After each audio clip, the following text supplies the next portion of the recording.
Mayang hapon, Negros. Ini ang Digicast Negros 10. Ang nagapanguna nga napulo ka mga balita sa isla sa Negros ang amo ni gadulong sa inyo. Updin ninyo kami via Facebook, YouTube, kag sa among website www.digicastnegros.com. Kag sarama kayo malanto sa kay ka Channel 11 sa Kabangkalan City, Himamaylan City, kag Banwas ang Ilog.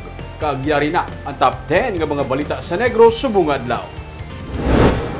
Siyam katuig nga bata, patay matapos si Muslan kag lampusan sang bato sang abyan sang iya nga amay. Pagbabaskog sa border control kag bakuna ang sabat sa Bacolod sa Omicron variant ng COVID-19. Mayor Bing Linardia, gitawag nga peke ang neutrality ni Congressman Greg Gasataya. 53 million pesos nga balor sa illegal nga droga ginsunog sa bioenergy facility sa San Carlos City. Kag sa Good Vibes, saksihan ang 25 katuig nga Christmas Village sa artist nga si Bamboo Tunog Banwa. Inatanan sa Digicast Negros 10.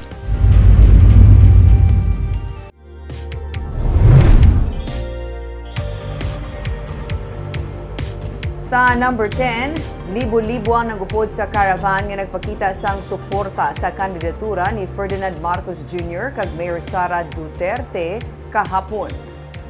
Bikers, motorcycle riders, tricycle kag mga pribado nga mga salakyan ang nagupod sa caravan sang kahapon. Halos kadoble ang nagupod sa sini nga caravan kun ipaanggid sa nagligad nga semana. Gikan sa Talisay City, ginlibot sa caravan ang mayor nga mga dalanon sa Bacolod. Agaw atensyon ang ini nga persona nga nag-costume ala Imelda Marcos. May mga drum beaters, may mga nagabitbit sang Philippine flag, may mga streamers sa ilang mga salakyan samtang nagalibot. May mga nakapula kag may mga naka-green nga t-shirt. Ang caravan sa Bacolod City ang kabay sang National Caravan sang Domingo.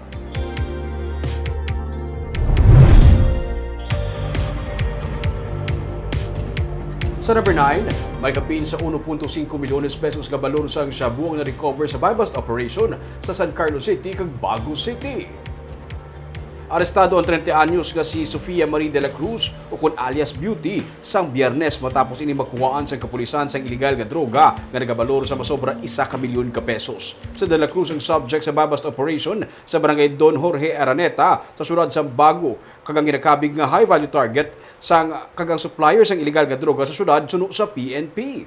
1,020,000 pesos ang balor sang 26 ka sachet sang ginapatian siya bunga nakuha sa kay alias Beauty. Samtang kahapon, naaresto man sa San Carlos PNP ang 36 anyos nga si Junri Gitgit matapos makuhaan sang iligal nga droga nga nagabalor sang 476,000 pesos. Siya ginakop sa buy-bust operation sa barangay Palampas sa San Carlos City. Street-level individual si Gitgit suno sa PNP. Kaso nga paglapas sa RA 9165 ang pag-atubangon sa mga gipangdako.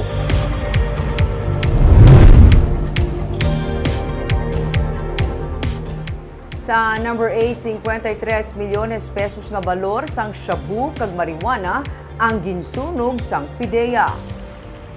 Ginpatigayon sang Biyernes sa bioenergy facility sa siyudad sa San Carlos ang pagsunog sang 53.3 million pesos nga balor sang shabu nga nakuha sa nagkalain-lain nga anti-drug campaign sang Philippine Drug Enforcement Agency. Ang PIDEA Region 6 amo ang nagpanguna sang pagsunog sa mga iligal nga droga upadong opisyal sa siyudad kag nagkalain-lain nga mga ahensya.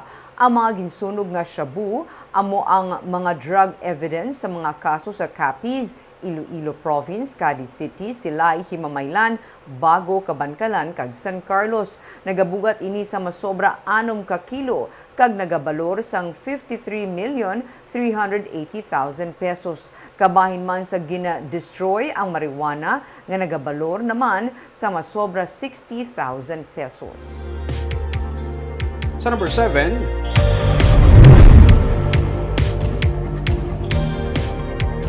sa Escalante City, sa motorcycle rider patay matapos mabunggo sa bato kag maglabog.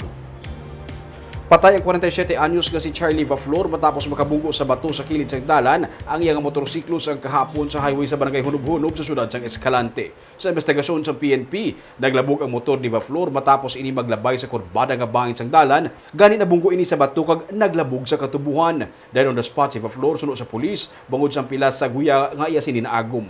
Suno sa pulis, nakainom ang biktima sang matabo ang aksidente.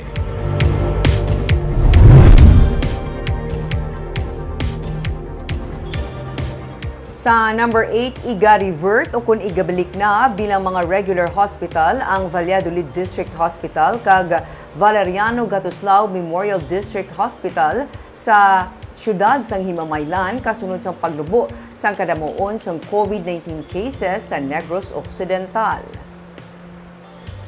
Sunod kay Governor Eugenio Jose Lacson, sa Disyembre 1, ginapaabot nga ipatuman ini. Ang ospital sa Cadiz ang magapabilin nga COVID-designated hospital. Pero sunod kay Lacson, kung tigayo na magbukas ang bag-o nga wing sa Cadiz District Hospital, ini na magaserbe nga COVID center. Kag ang main building naman, ang tigayo na makabaton sang iban pagid nga mga medical cases. 487 ang active cases sang Negros Occidental as of November 28. Kung may pagsaka naman sa mga kaso kag kinahanglan ang mga ospital, handa naman ang probinsya magbukas sini para sa mga COVID cases. Samtang, nagapati si Lacson nga pinakamaayo ng Alert Level 2 para sa Negros Occidental. Madamo nang nagagwa sa Alert Level 2, ilakip na mga kabataan. Kung mag-Alert Level 1 pagid ang probinsya nagakasayuran nga bukas na para sa tanan. Dapat suno sa gobernador, hindi gid magpabaya. We'll do everything possible to try to reach at least the 60%. I got reports from Talisay, from Silay. I'm really amazed by the number of individuals that are having vaccinated. No? So that's a good sign. But more importantly, let's not only focus on the 3 days, because whatever we can achieve these 3 days, we can do that every day.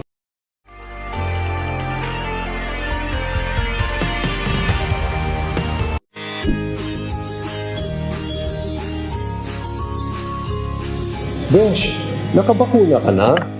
Amligan ang ikaayong lawas?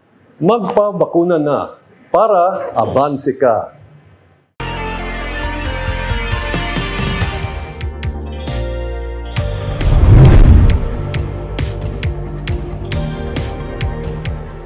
Sa number 5, gustuan na may baluan ni Negros Occidental Governor Eugenio Jose Lacson kung ano kadamo ang mga empleyado sa probinsya nga wala pa mabakunahan.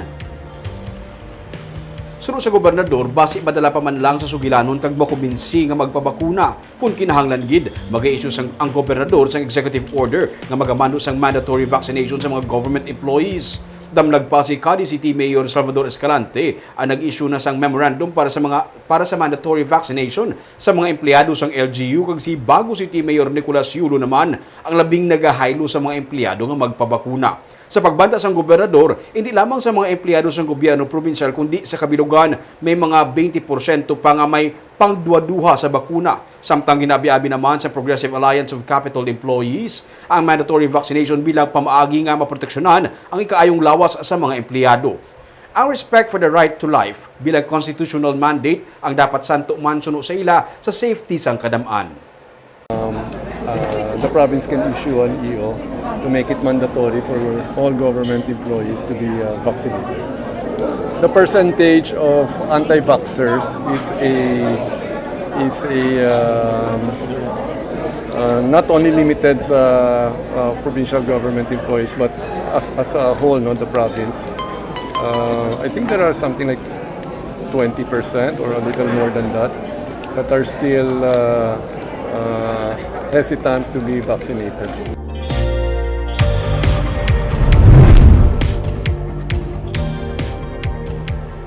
Sa number 4, Asenso Bacolod ang handa sa pagbaton kay incumbent Congressman Greg Gasataya matapos kagindagdag sang Grupo Progreso. Gintawag sang katapos ang Grupo Progreso nga peke ang neutrality ni Congressman Greg Gasataya nga karon hindi na makitaan nga kaupod sang grupo. Sunod kay Mayor Evelio Leonardia, klaro nga nagapakita na sang kolor si Gasataya, amo nga iyaman ginpahayag nga bukas ang GP sa pagtukod sang alyansa upod sa iban pa nga kandidato. Si Gasataya ang mangin kasumpong nanday anay port manager kag consultant nga si Dan Atayde. Anay campaign manager nga si Narciso San Miguel kag retired police colonel nga si Wilfredo David.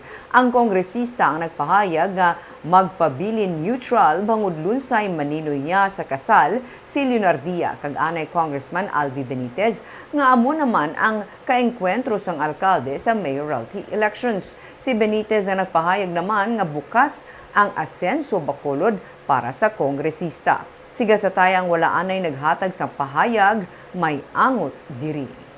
Open to anybody or any group nga are willing to ally with us. Open kami sa tanan. Congressman Atayde is a prospect. Open kami sa tanan.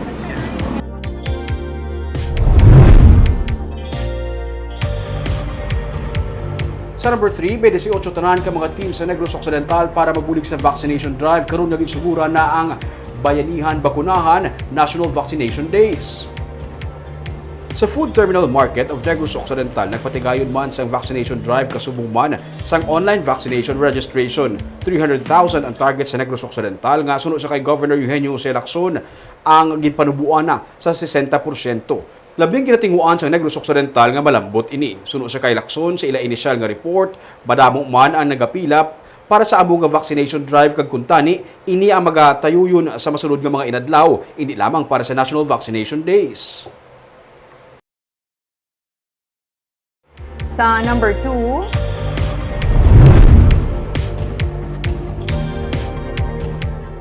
pagpabakod sa border control kag kampanya para sa vaccination na program ang kabahin sang tikang sang syudad sa Bacolod batok sa Omicron variant kay isa sa mga variants of concern. May report si Nico Delfin. May higher reinfection risk ang Omicron variant nga na-detect sa World Health Organization sa South Africa. Gani sa pagsinapol ni Mayor Evelio Leonardia upod sa katapos ang Emergency Operation Center. Liwat nga nadesisyonan ang pagpatuman sang strikto nga border control agud man mapunggan ang pagsulod sang panibagong nga variant of concern nga amo karon ang ginapatian rason sang pagsaka sang COVID-19 infection sa Europe pagiban pa nga pungsod. Kadungan sini ang travel ban nga ginmando sang Interagency Task Force sa mga lugar nga may mga kaso na sang Omicron variant. This is not yet time for us to put our guard down. No? Nalipay kita kahapon ng report sa akong duwa lang ang cases. Can you imagine that? Nga nagalapos ang una. Labot, sobra 150 ang isa ka adlaw.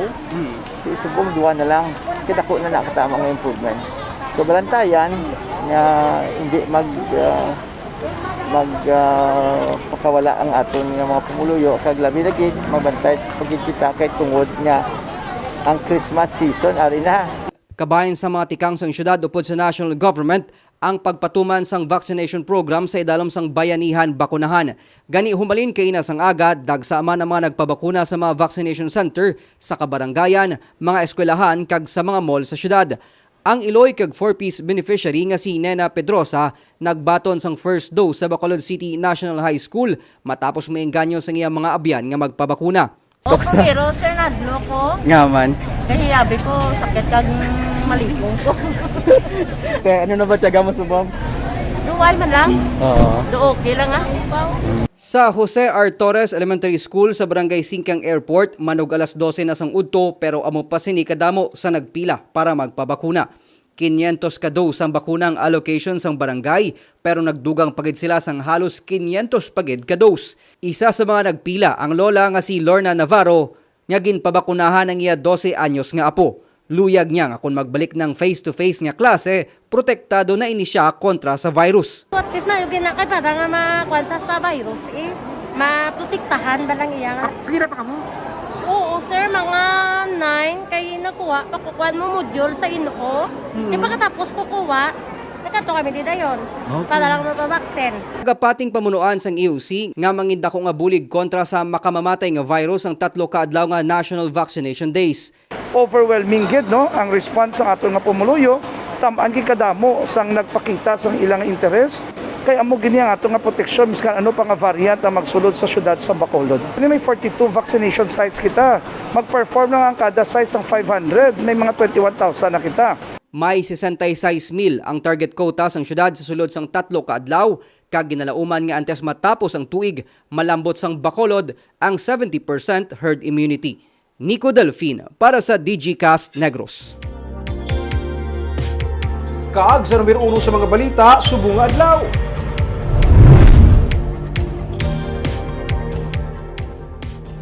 Isa ka siyam katuig nga bata ang patay matapos sa ginimuslan kag ginhampak sang bato sang abyan sang iya nga amay. May saksi nga nakapanugid nga ang lugar nga gindalaan sang suspek sa biktima amo man ang lugar nga ginadalaan niya sa iya nga nobya. Yaring report. Sa mata niya, siya nadula. Nanggasig mo siya nga. Mulang na. Sa ospital niya? Ruga. Papa, mama. Nang papa lang ang papa. Bisan wala na sang tingog kag bisan pa sa iya ulihi nga pangginawa. Papa sa gihapon ang natikab sang baba sang siyam katuig nga anak ni Baby Jean Caldino samtang yara sa ospital. May pila sa ulo ang bata tugod sa paglampos sang bato. Biyernes, wala na makapauli ang bata sa ilang nga balay. Naayawan na sila kapangita sa iya kag sang ulihi. May nakapanugid nga may soltero nga nagbitbit sa iya. Ako kami pangita kay gaano kasi ano kami nga mapuli lang sa isang ano gali isang ano na ugto waay na sanay nakapuli pa niyaga. Nagaligin dala na to sa sarang suspect. Kami nakakita na siya nga, Jin, ang bata mo to malagin dala sang soltero. Ang ginatungod nga soltero amo ang abiyan sang iya nga amay nga nag-ayo nga magtulog sa ilang nga balay sa barangay Banago sa Huwebes nga si Sherwin Trava. Sabado, nagpadulong sa Bago PNP si Trava kag nagpanugid sa pulis nga may bata ini nga ginbilin sa bakante nga lote sa Circle Street sa City Heights Subdivision sa Bacolod City. Matapos makabaton sang PNP sang impormasyon no nga halin sa Bago PNP nga may suspect nga panugid dito nga may ginbilin diri sa nga bata, ila hindi doon girespondihan ang lugar. Diri sa may bakante nga lote sa may Circle Street sa City Heights Subdivision sa Barangay Takuling sa Bacolod City. Sa sulod nga bahin, dito nakita na ang amot nga tiyempo Sabado sa hapon, nagaginhawa pa ang biktima.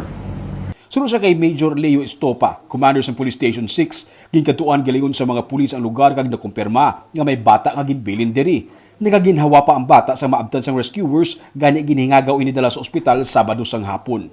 Na-confirm naton pagi man sa pagbulig man sa pamuluyo, nakita ni siya sa isa ka vacant plot, sa masiot nga vacant plot, nga mo niya ang isa ni ka minor gahapa ni siya. Kaya mo to dayon nga nawag kita sa rescue kanang tigayon ning nga ma-retrieve naton kag madala sa Corazon Locsin para sa medical treatment. Istorya sa nagatsyanggi sa tabok sang crime scene. Sabado sang kaagahon, may nagatricycle nga nagabalik-balik sa lugar pero hindi makapanaog. Ang nagadala sini kay may lalaki nga nagubaan sang motor sa gwa sang kapihan. Hindi maganda rin yung moto, kaya ang hilan guro yung moto nga may bata da guro. Basi yung motong duwa ka tao guro si balik-balik. Siyempre kaagahon na to ya, sige balik-balik. Kung nung tricycle balik-balik, wala malang kami. May nakapanugid man sa ilang nga naga-standby na sadto sa ilang nga tiyanggi ang sospek. Kag sa sini nga bakante nga lote niya masami ginadala ang iya nga nobya. Ginahagad ko no sang laki ko no ang bayad dito ko no masulod. Ilan na dahil ginahimo kan kay damo man ko no nakakita nga permida sila gisulod.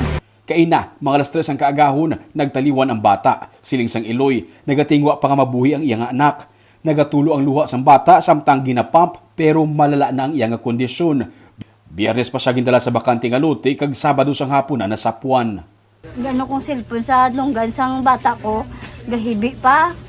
Ti, gahambal ang papa nga ni bagbato. Ti, gabato sa tuwod.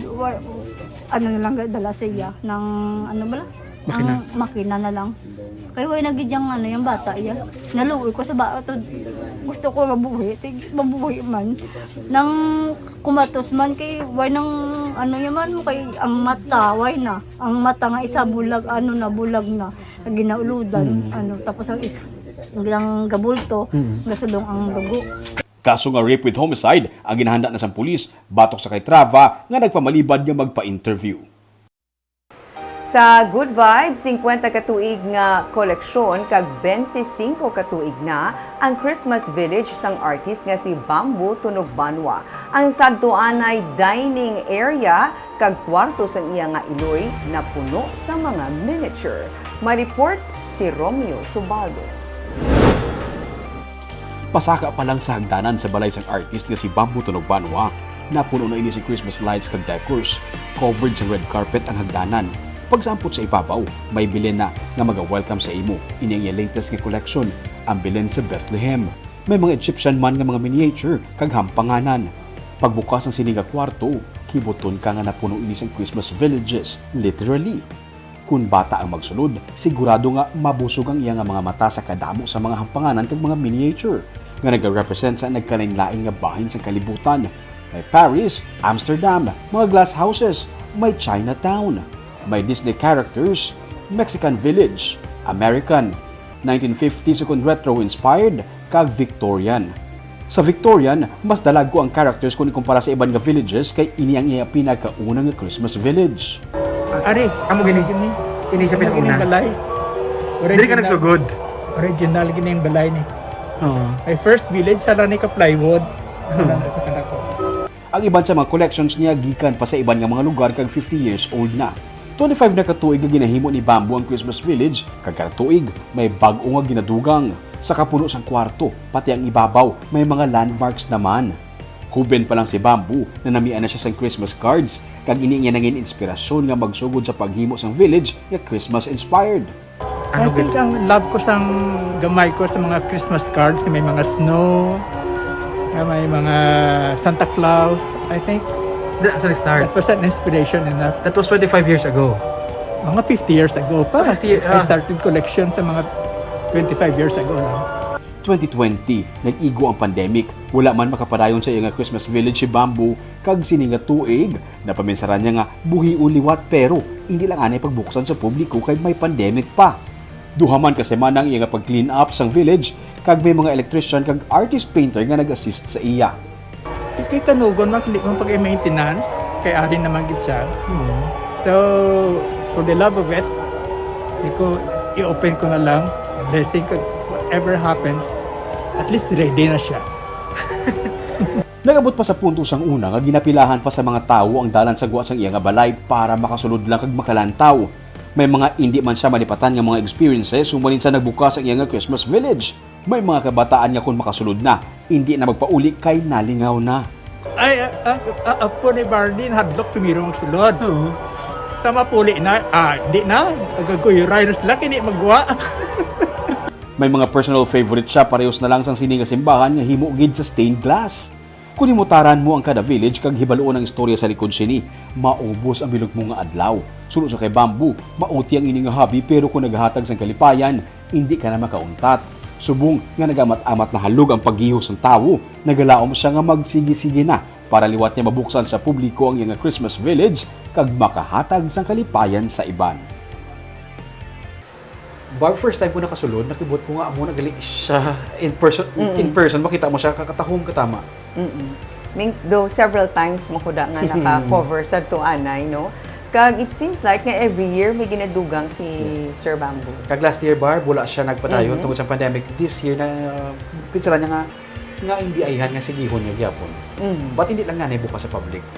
Oo, ano. Para man sa bagay, may maka-taste man ang public sang sinagyapon pagi sa mga ginapagwa. Yes, sa sining report. Kag parang bali man gani Barb, kilala na nagid nga gamat-amat na bukasan na dapat ibalik niyo man ang iyang Christmas village. Kaga mo yato mga balita sa Negros subong nga adlaw. Kay man sa panahon karon importante nga may ihibalo ka sa nagakatabo sa imo nga palibot. Pero dapat balanse kag eksakto ang mga impormasyon. Padayon kami nga magapangalagad sa Negrosanon. Ako si Barbara Mijares. Tugtog sa buwas ako naman si Romeo Subaldo, mayong hapon.